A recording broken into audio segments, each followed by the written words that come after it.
नमस्कार। आज के हमारे इस कार्यक्रम खास मुलाकात में हमारे साथ एक ऐसी खास शख्सियत है जो वाकई में अपने आप में बहुत ही खास है, क्योंकि आज के हमारे इस कार्यक्रम में हमारे साथ मौजूद है registrar Rajasthan nursing council doctor Shashikant Sharma.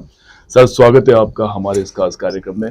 आपके बारे में सबसे पहले यही बताना चाहूँगा कि पिछले 2 वर्षों में आपने जो सबसे कम समय में डिजिटलाइजेशन की जो क्रांति आपने फैलाई है राजस्थान नर्सिंग काउंसिल में, उसके बारे में क्या कहना चाहेंगे आप? नमस्कार। आपने बहुत अच्छा ये डिजिटलाइजेशन के बारे में पूछा। राजस्थान नर्सिंग काउंसिल 1964 से एस्टेब्लिश है और नर्सेज का पंजीकरण और एएनएम जीएनएम के एग्जामिनेशन का कार्य मुख्य रूप से यहाँ संपादित होता है। लगभग राजस्थान में 3 लाख नर्स पंजीकृत हैं और 27,000 नर्सेज ईच ईयर अध्ययन कर रही हैं।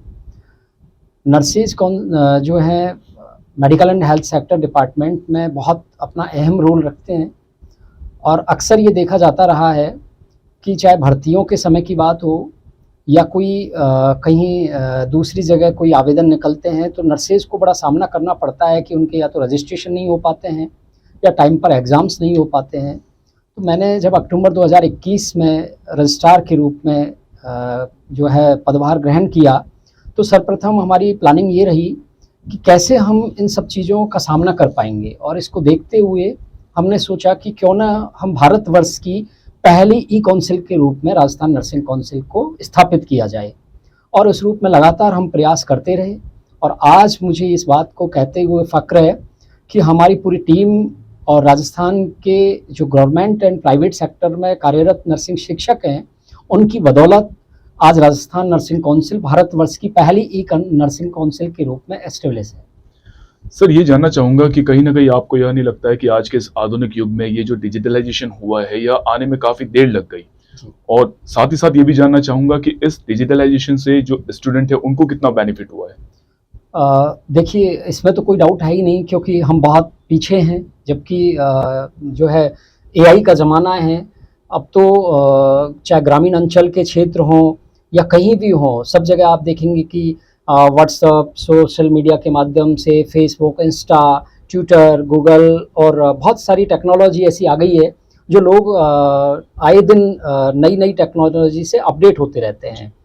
तो जबकि नर्सेज ऐसे डिपार्टमेंट में काम करती हैं जहां बहुत ज़रूरत है कि जो टेक्नोलॉजी है वो हमारे इंडिया में या पूरे विश्व में क्या अपडेट है वो उनको मिले। इसको देखते हुए हम लोगों ने इस चीज़ को फोकस किया और स्टूडेंट्स जो कि 3 ईयर का जीएनएम का डिप्लोमा कोर्स है वो 3 ईयर में ही कंप्लीट हो।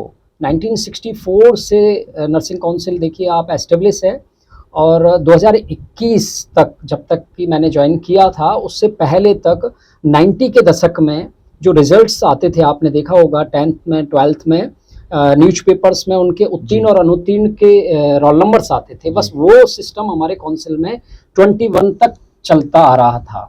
हमने फर्स्ट टाइम नर्सिंग स्टूडेंट्स को एनरोलमेंट नंबर जारी किए, और एनरोलमेंट जब नंबर जारी करने के बाद में उनका जो है अप्रैल 2022 में फर्स्ट टाइम ऑनलाइन रिजल्ट निकाला हम लोगों ने। पहली बार नर्सेज स्टूडेंट्स को ये देखने को मिला कि सेम डे उनके मार्क्स उन लोगों को मिल गए, और सेम डे उन्होंने ये देखा कि हम लोग किस में हमारी डिस्टिंक्शंस मिली हैं, मेरे प्रैक्टिकल में, थ्योरेटिकल में कितने मार्क्स आए हैं। इसके बाद हम लोगों ने उसमें और थोड़ा सा चेंजेस किया, क्योंकि आज ज़रूरत है कि कैसे एग्ज़ाम्स को पारदर्शिता के माध्यम से आयोजित करवाया जाए। जो इंटेलिजेंट स्टूडेंट्स हैं उनको फ़ायदा मिले, जो पढ़ाई नहीं करते हैं उनको जो है उनकी कमी जो है महसूस हो। इसके लिए हम लोगों ने ऑनलाइन ट्रांजैक्शन के माध्यम से पेपर भी ई ट्रांसमिशन करना स्टार्ट किया। अभी हमारे जो एग्ज़ाम के सेंटर्स हैं वहाँ हम डायरेक्टली जो है ई ट्रांसमिशन के माध्यम से पेपर भी हम पहुंचा देते हैं। सर, एक चीज़ और जानना चाहूँगा कि राजस्थान नर्सिंग काउंसिल में जो जीएनएम और एएनएम की जो परीक्षाएं होती है, उनमें हमेशा ये देखा गया था कि एक बहुत अनियमित शेड्यूल रहता था। जो परीक्षाओं का जो टाइमिंग था वो काफ़ी डिस्टर्ब रहता था, लेकिन आपके आने के बाद उसमें भी काफ़ी बदलाव देखने को मिला है। तो ये जो चीज़ है, ये सब आपने किस तरह से प्लान किया और इसके क्या बेनिफिट मिल रहे हैं? देखिए, मैं एक्चुअली खुद जब स्टूडेंट था तो इस चीज़ को हम लोग फेस करते थे कि 3 ईयर का डिप्लोमा कोर्स है वो 4 to 5 ईयर्स लग जाता था। 2 ईयर का डिप्लोमा कोर्स है उसमें 3 ईयर्स लग जाते थे। 4 ईयर के डिग्री कोर्स में 5 to 6 ईयर्स लग जाते थे। बेचारा स्टूडेंट्स क्या करे, उसका जो समय है वो ख़राब होता है। इसके अलावा कभी-कभी वैकेंसी क्या होती है कि आपको जब 1 साल का समय ख़राब हो गया और उसी समय वैकेंसी आई, जब आप उसको क्लियर ही नहीं कर पाए, आपके एग्ज़ाम ही कंडक्ट नहीं हुए, तो उसमें स्टूडेंट का कोई दोष नहीं होता है। लेकिन उसके साथ में हमेशा जीवन भर का एक दंश बन जाता है कि काश मेरे एग्ज़ाम टाइम पर हो पाते। तो हमने सर्वप्रथम शेड्यूल बनाया, फिक्स किया हमने कि अब हमारे जो एग्ज़ाम्स होंगे, हमारे इंडियन नर्सिंग काउंसिल के नॉर्म्स के अकॉर्डिंग 11 मंथ्स के आफ्टर तुरंत बाद बच्चों को एग्ज़ाम कराया जाएगा। और मैंने जैसे ही अक्टूबर 2021 में पदभार ग्रहण किया, उसके 5 से 7 दिन बाद ही एक एग्ज़ाम ऑलरेडी डिसाइडेड था। हमने उसको पोस्टपोन नहीं किया, जबकि उसकी कोई भी प्रिपरेशन नहीं थी, और हमने फोकस किया कि हम ये मैसेज देना चाहते थे कि अब आपके एग्ज़ाम्स टाइम पर होंगे। अब हमने सेम टाइम जो ऑलरेडी शेड्यूल था उस पर एग्ज़ाम कराया, टाइम पर रिजल्ट निकाले। 2 साल के कोरोना काल की वजह से आप सभी जानते हैं कि बहुत सारे एग्ज़ाम्स जो है लंबित रह गए थे। जी। हमने आपको इस बात को बड़ा आपको आश्चर्य होगा कि हम लोगों ने पिछले 2 साल में 36 एग्ज़ाम्स कंडक्ट करवाए हैं, ओके। 2 ईयर में। 18 आप ये देखिए कि उनके सबके रिजल्ट्स भी हमने जारी कर दिए। जी, एग्जैक्टली मैं यही जानना चाह रहा था कि परिणाम भी साथ ही साथ आप लोगों ने जिस स्पीड से निकाले हैं, तो उसका भी कहीं ना कहीं एक बहुत बड़ा फायदा जो स्टूडेंट में देखने को मिला है, और एक जो रिएक्शन जो स्टूडेंट से मिलता है वो भी आपके पास ऑब्वियसली आता होगा। तो उस वक्त किस तरह की खुशी होती है और क्या उस वक्त लगता है कि जो चल रहा है वो कितना अच्छा है? देखिए स्टूडेंट्स जहाँ जब मुझे मिलते हैं, मैं कहीं भी आज जोधपुर आया हुआ हूँ या अन्य कई डिस्ट्रिक्ट में जाता हूँ, तो कई ऐसे स्टूडेंट्स मिलते हैं जिनका टाइम पर एग्ज़ाम होने की वजह से वो लोग कोई भी भर्ती के लिए आवेदन कर पाए और उनका सिलेक्शन हो गया होता है। तो जब मिलते हैं तो उनकी जो खुशी होती है, उनके चेहरे पर जो चमक होती है, और वो जब ये कहते हैं कि सर आपकी वजह से हमारे एग्ज़ाम्स टाइम पर हुए और आज मैं एम्स में या और कहीं यहाँ मैं सेलेक्ट हूँ, तो फिर बड़ी खुशी होती है इस बात की कि क्योंकि ये हमारा जॉब चार्ट है।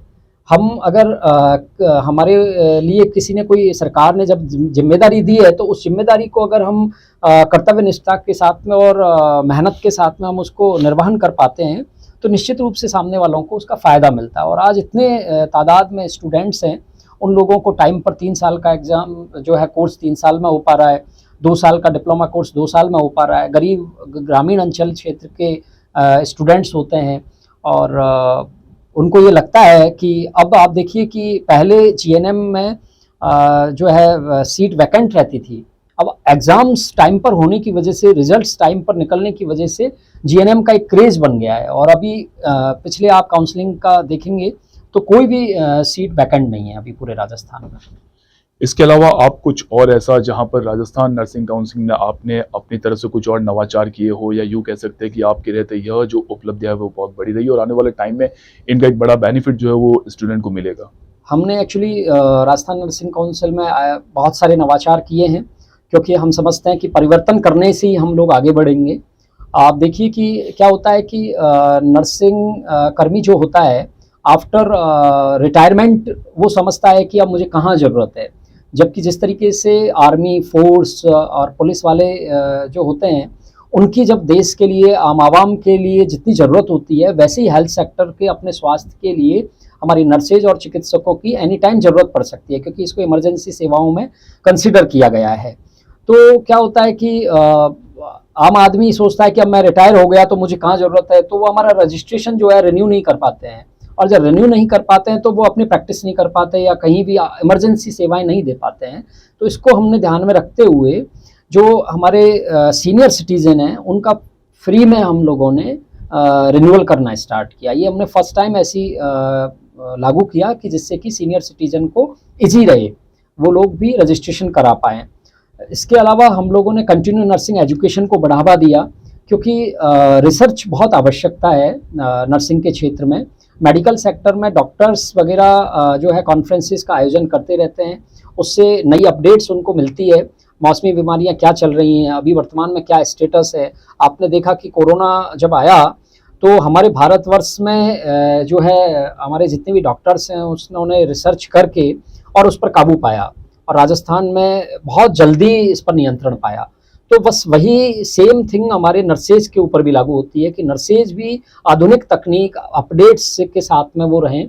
तो इसको देखते हुए हम लोगों ने राजस्थान नर्सिंग काउंसिल द्वारा फर्स्ट नेशनल कॉन्फ्रेंस का आयोजन 11 मई 2022 को आयोजित करवाया, और अभी हमारी 29 सितंबर 2023 में प्रस्तावित है, उसमें भी हमारी एक नेशनल कॉन्फ्रेंस का हम आयोजन करने जा रहे हैं। बहुत सारी ऐसी चीज़ें थी जो हमें लगता था कि नर्सिंग काउंसिल में चेंजेस होना चाहिए, चाहे वो लीगल जो मैटर्स हों उनको लेकर के हो, एग्जामिनेशन मैटर्स को लेकर के हों, एकेडमिक मैटर्स को लेकर के हों, तो हमने सब कुछ इसको ऑनलाइन चेंजेस किया। आज आप देखेंगे कि राजस्थान नर्सिंग काउंसिल में, चाहे आप जोधपुर में बैठे हों, बाड़मेर में बैठे हों, बीकानेर में बैठे हों, कोटा में बैठे हों, जहाँ व्यक्ति रजिस्ट्रेशन के लिए उसको जयपुर जाना पड़ता था, और जयपुर वो व्यक्ति जाएगा तो एक दिन तो उसको आने जाने में ही लग जाता है, सेम डे वो अपना वहाँ आवेदन करेगा, आवेदन करने के बाद में उसको ये रहता था कि मेरा रजिस्ट्रेशन 1 दिन में होगा, 2 दिन में होगा, समय की उसका दुरुपयोग होता, उसका पैसा जो है उसका दुरुपयोग होता, अनावश्यक खर्च बढ़ जाता उसका। इसको ध्यान में रखते हुए अभी हमने बिल्कुल टोटली ऑनलाइन रजिस्ट्रेशन की प्रक्रिया स्टार्ट कर दी है। हर एक कैंडिडेट की प्रोफाइल हमारे यहाँ काउंसिल में बन चुकी है, उसे मालूम रहता है कि मेरा कब रिन्यूअल हुआ, कब अब मुझे आगे रिन्यूअल कराना है, और वो अपने घर से, अपने ऑफिस से बैठ कर के एक क्लिक के माध्यम से वो हमारे पोर्टल पर आवेदन करता है और हम उसका रजिस्ट्रेशन कर देते हैं। अभी मुझे ये बताते हुए बहुत खुशी है कि अभी नॉर्सैट, एक एम्स जो है संस्थान, उनके लिए नर्सिंग कर्मियों का एक प्रक्रिया है भर्ती करने की। तो नॉर्सैट के लिए जब आवेदन निकले तो हमारे लगातार 3 से 4 दिन का गवर्नमेंट हॉलीडे था, और जस्ट आफ्टर GH के उसकी लास्ट डेट थी आवेदन की, और RUHS मेडिकल यूनिवर्सिटी ने फाइनल ईयर स्टूडेंट्स का रिजल्ट तभी निकाला। बच्चों को बहुत असमंजस था कि क्या हमारा रजिस्ट्रेशन हो पाएगा, और रजिस्ट्रेशन हो गया तो क्या हम लोग आवेदन कर पाएंगे, क्योंकि लास्ट डेट को अगर हुआ तो फिर हम कैसे आवेदन कर पाएंगे। देखिए कि हम लोगों ने जैसे ही उन लोगों ने आवेदन हमारे यहाँ किया, हमने गवर्नमेंट हॉलीडे में हमारा काउंसिल जो है उनके लिए खोले रखा। सारे कर्मचारियों ने हमारा पूरा सपोर्ट किया, और कर्मचारियों ने सब ने मिल करके, ऑनलाइन होने की वजह से 8000 स्टूडेंट्स का हम लोग रजिस्ट्रेशन नहीं कर पाते अगर ऑनलाइन नहीं होता तो, क्योंकि ऑनलाइन था प्रोसेस पूरा, और हमने पूरे 8000 लोगों का रजिस्ट्रेशन किया। और आज मुझे यह खुशी है कि वो सारे बच्चे, राजस्थान का एक भी बच्चा ऐसा नहीं था जो कि उस भर्ती के लिए आवेदन करने से वंचित रह पाया हो। कार्यक्रम के अंत में आपसे जानना चाहूंगा कि जो भी युवा इस वक्त राजस्थान नर्सिंग में अपना भविष्य देख रहे हैं, उनके लिए आप क्या संदेश देना चाहेंगे?